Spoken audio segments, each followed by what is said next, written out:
وەک ڕایا گشتی تەمام بتەمامی ژیڤەیەکی زانن ئەڤ دەستپێشخەریە سەرۆکێ قەسەدێ هەواڵ مەزلوم ji beriya şeş heft mehade hat ragihandin û hevdîtin pir hevdîtin çêbûn him bi serkirdayetiya Qesedê re him bi aliyê Emerîkî re him bi aliyê Frensî re yanî amadekarî baş çêbûn ji bo xatirê ev destpêşxerî dest pê bike bi rê ve bimir. Ji meha çara de dest pê kir astengiyek biçûk hebû ev destpêşxerî ji bo yek rêziya Kurdî bû rastî yanî ne ji bo danûstendin û guftûgoyan di navbera du aliya tenê de bû yanî ne tenê ji bo enekesê peyedê bû ji bo yek rêziya mala Kurdî bû temamê aliyên Kurdî bû lê aliyên enekesê wilo xwestin bibêjin no di destpêkê de hinek astengî hene pirsgirêk hene di navbera wan û peyedê de ye fe bera qonaxa pêşîn ji bo xatirê çareserkirina van pirsgirêka bera di navbera me û peyedê de be ew pirsgirêk heqî sis bibin em heqî wan çareser bikin piştre em karin wek bi giştî giştî mala Kurdî em li hevrûnên ew qonaxa pêşîn qonaxa yekemîn hat ragihandin ji alî Emerîkiya bî jî ji alî hevalê mezlûm jî ve no ew qonak serkeftî derbas bû êdî em li pêşiya qonaxa di danê ku ew qonaxa da jî çi ye yek rêziya mala Kurdî ye yanî guftûgo danûstendin bi rengekî giştî di vir de jî baş amadekarî çêbûn baş wextxwar heta emkarî bûn her du alî wek enekesê û partiyê xwe ve wek em bîst û çar pênc partî li aliyê din tevî peyedê jî hindir wan bîst û pênc partiya de ku em berê jî dihatin naskirin bi hev re ji sala de karekî hevbeş di navbera me de bû di vê qonaqê de jî ji bo li gor demê be li gor rewşê be li gor pêwîstiyekê tên xwestin piştî civînên van bîst û pênc partiya êdî xwe bi vê rengî dan naskirin û xwe bi navê partiyên Yekîtiya Niştîmanî ya Kurd dan naskirin û di navbera xwe de jî heft kes wek endamê şandeya xwe dest nîşan kirin ku ew nûnerîtiya van vî alî dikin nûnerîtiya van partiya gişî dikin di van guftûgoyê yekrêziya mala Kurdî de piştî amadekariyên hepkî dûvdirêj ji alî çavdêran ve ji alî Qesedê ve civîna yekemîn ya qonaxa duda hat li darxistin ew civîn jî hinek pirsgirêk dîsa hebûn yanî pirsgirêkê ji bo xatirê destpêkirina civînê ji bo xatirê destpêkirina qonaxa duyemîn hebû ew jî em zelal bibêjin yanî ne ji aliyê me bû ne ji aliyê şanda me bû şanda me vekiriye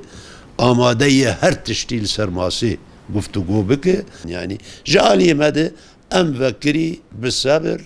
û bi rêzgirtin û bi ihtiram em me berê xwe da ser tavlê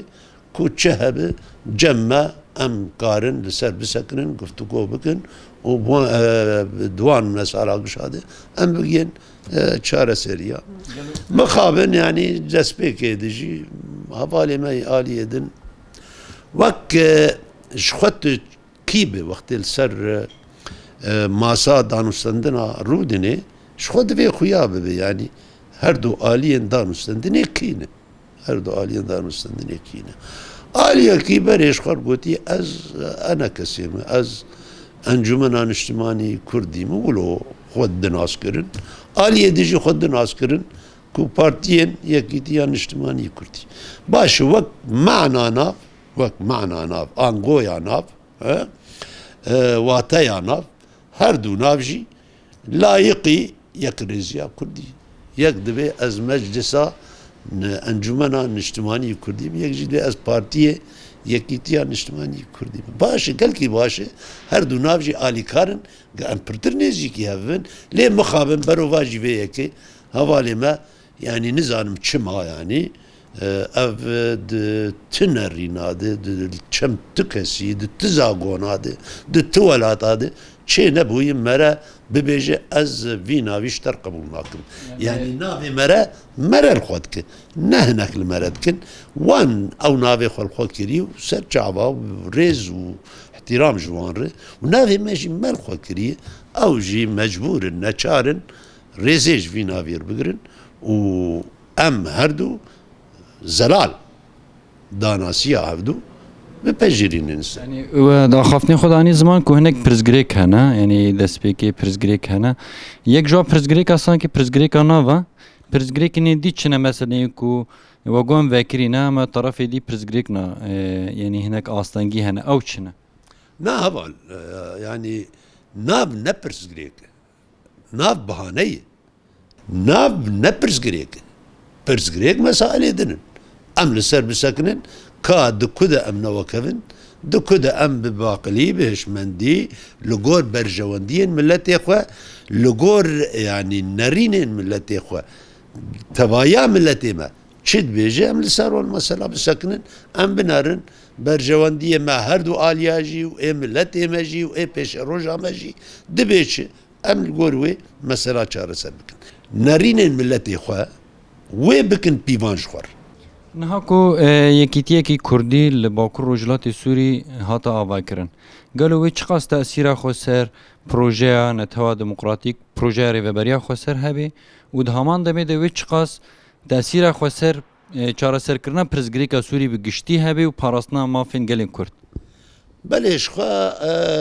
rêveberiya me rêveberiya xweser ser du xalên bingehîn ava bû yek jê Netewa Demokrat a dijî biratiya gelan ji xwe divê em fehm bikin yanî ji pêşî dijî baş e heta rojê ewil ji alûziya Sûrî jî doz ew bû guhertin bû doz ew bû daîmen Sûriyek nû bû doz ew bû ku em netewên di Sûrî de giş wek hev hevdû bipejirînin hevdû qebûl bikin û bi rengekî demokratî em binerin çilo em karin bi hev re bijîn heta tu karî bi hev re bijî divê em giş hevdû erê bikin me hevdû erê kir êdî em karin giş bi hev re bijîn wek Sûrî wek milletekî Sûrî bi tevayî ku mafê me gişa erêkirî be mafê me gişa erêkirî be li gor vê ez dibînim yanî ev yek rêziya Kurdî ji berjewendî û ji pêşerojek baş e ji rêveberiya xwe ser re û ji pêkhatiyên herêma me re jî û ji pêkhatiyên di hundir rêveberiya xwe ser re her wiha ji bo xatirê pêşeroja Sûriyê taybet a divê qonaxa han bi xwe de ev qonaxa ku alozî û aloziyên civakî û aborî û siyasî li Sûrî her der hîn kûyir dibe û çilo îro raya pirtirîn hêzên navdewletî ew e ku îdî rewşa Sûrî nema dibe wilo bimîne divê çareserî jê yer bêdîtin ew çareserî jî tim tê teqezkirin ku divê çareseriyek siyasî be çareseriyek bi şer bi cengê ti çareserî jê tirine ew çareseriya yanî siyasî jî li cem me him ji alîkî de nerînî navdewletî hene ku xwe dispêrin beyana Cinêvê û xwe dispêrin biryara bîst û du pêncî û çar û ji alîkî de jî de dom dubare dike ku divê çareserî Sûrî be Sûrî be derbeyî û dûrî ecindatê van dewletên herêmî be dûrî ecindatê van kesên ku destê xwe درێژی سووری دکە دەوێ ڕێژ ئیرادا سووریا بێ گرتن و چارەسەریژی دنابەرە سووریا خۆ بخوا دەبێت ئەو یەک ڕێزیە مە ڕێکڕێزیە کوردی وێگەلێکی vê cihokêr bimeşe û wê gelekî yanî destek bi ji van nerînarin ji ber bil esas hûn giş zanin yanî ev prensîbana prensîbê pêşîn bûn ê bengehîn bûn ji şoreşa rojavare û her wiha ji rêveberiya xweser wextê di rojavad ava bû û heta êdî xweveda tamamê herêma